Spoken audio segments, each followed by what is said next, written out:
Force, yeah, you can just be reckless and be successful at the same time. There's so many different ways to use the Force. It's like you can use it in subterfuge, you can use it in assassination, you can use it in training, and you can use it as subversion and subterfuge and just whatever. That's every. Whenever you have a guy who knows how to use the Force, they are a super soldier, super leader, super anything, because they have a heightened sense. They have a heightened sense of everything.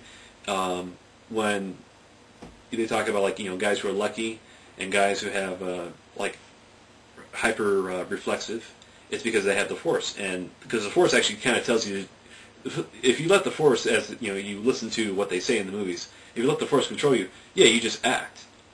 You don't know why you're acting, but you just know you need to act, and bam, you just save yourself from getting hit, kind of thing. And it's like this weird thing, that's just how the Jedi know, or that, yeah, that's what the Jedi and everybody knows how to use the Force. They're just so hypersensitive. And this is going to play out later, because I'm not even talking about the movies yet. This is like before the movies, but it's like 10,000 years or something. But anyway, so the Jedi developed on this one planet, and they were organized, and they could keep organized, and the guy realized, okay, cool, I can, I can basically protect my planet with these guys. But, I think he kind of started developing a critical mass of Jedi, and he realized, well, yeah, I think I could take over some planets, but also, I have to do it in a certain way, but it's basically a lot of other planets, they could use my help. They want to organize, we all want to work together, and that's the thing. If we work together and develop this, kind of more egalitarian system, we should not have this problem anymore, and we can live in peace. Because ultimately, look, we're different people. We don't know each other. We're different races, and that's how we're being divided. And also, we have this ability to communicate and share and let technology grow and develop. And that's why they live in this, utopia of a society. Look at the first movie, Naboo. It's this utopian society. That's how people lived. It was like, everybody had a job, everybody, living well. So that's what they wanted. They realized we can get that because if we trade with each other. And so you can imagine that's it. And that, in fact, it could have been on Coruscant. In fact, because that's probably, I think, part of what it is that the Jedi Academy was built basically because of there or whatever. But anyways, so that is the establishment of the Galactic Republic. Yeah, that's probably what it is. And that is like 10,000 years before Episode 1. Either 1,000 years or 10,000 years. And I think they go by like 10,000 years. Yoda, when he dies, he says, I'm like 900 years old. And so if it's 1,000 years, then it's like, oh, well, he didn't quite witness it, but you can imagine he actually talked to people, and he could visit the sites. He knew what was going on.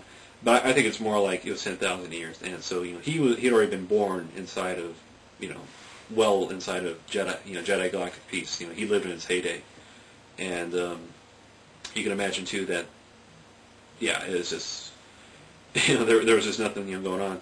But that's why they have in the mythology of Star Wars, like the Jedi's of the Old Republic, and it's a turbulent time. And part of what it was is that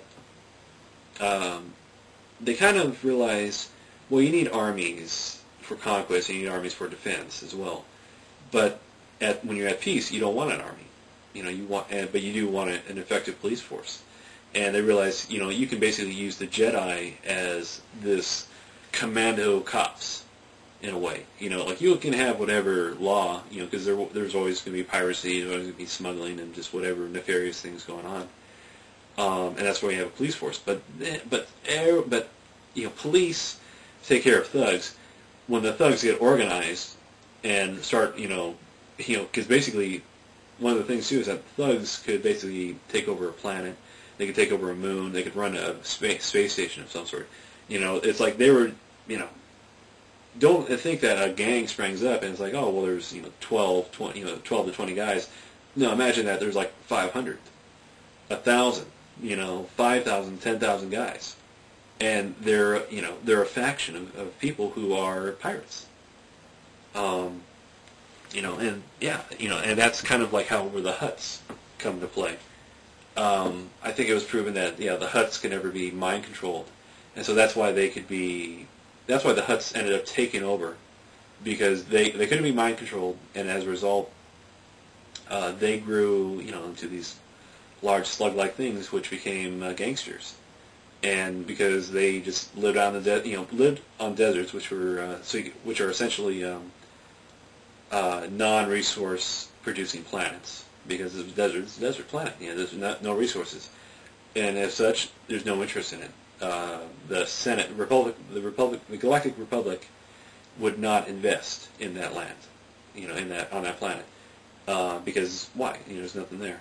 So that's where the Hutts could exist as just fringe of society, and that's where just warlords and gangsters and just thugs and pirates could operate out of, and that's what Han Solo is. Han Solo is a smuggler.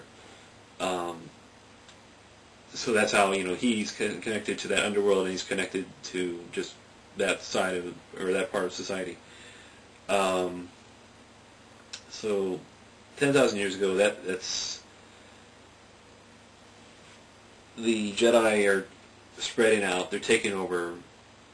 The Jedi and they call it the Galactic Republic, but it's basically people either willingly or whatever, just taking on worlds and adding to this idea of like, all right, we are a union and we're a peaceful union, and this is going to be our police force kind of thing. And that's what that's why the Jedi are separate but synonymous with the Galactic Republic, because the Jedi are always the enforcers and the police and the judges. That's something else. The Jedi, in some of the terminology, they kind of are referred to as judges. They decide, who lives, who dies, if somebody needs to be executed on the spot. So that's something else to realize is, the Jedi, they train their people, their warriors, to super physical ability. So just like the Spartans, from youth. And the reason why is because, well, learning the Force is about learning to control yourself. So if you can, basically physically develop yourself, and from an early age, and train like a Spartan, then you're going to more quickly get into learning how to master the Force. And so, because we see that with Anakin. Anakin starts the first movie at 9, and by the time he's 17, 18, he is already. He's the equivalent of ability as Obi-Wan, and Obi-Wan was that's something else I got to talk about, but I will get into it later. So, anyways, that's how effective the Jedi were when they started out. Was that you basically religiously train the people of the Force, and and that's going to really hold them to this ideal of what they're doing. Is that I am basically training, I'm giving up my life to live this sort of solitary monk life lifestyle. But it's very dangerous, it's very intense, and it requires a lot of me, it requires that I judge who lives, who dies, and I have to basically also take my life on the line. So I could die at any moment, but it's more likely I'm going to have a lot of blood on my hands at the end of the day. And I think that's, when the Jedi appear, people get a little nervous. Because once the Jedi starts swinging, you could accidentally trip in his way, and he may or may not, decide to kill you. Something to realize about the Jedi is, based on their performance in all the films, what can we assume about the Jedi? The Jedi are one-man armies, first and foremost. They're also fearless as hell, and they're very highly trained. They're very effective. Whatever situation you throw a Jedi at it, the Jedi gets solved. If the situation is for peace, they do peace. If the situation is for violence, they will execute the most violence they need to necessary to accomplish their goal. And it's like, that is what the Jedi do.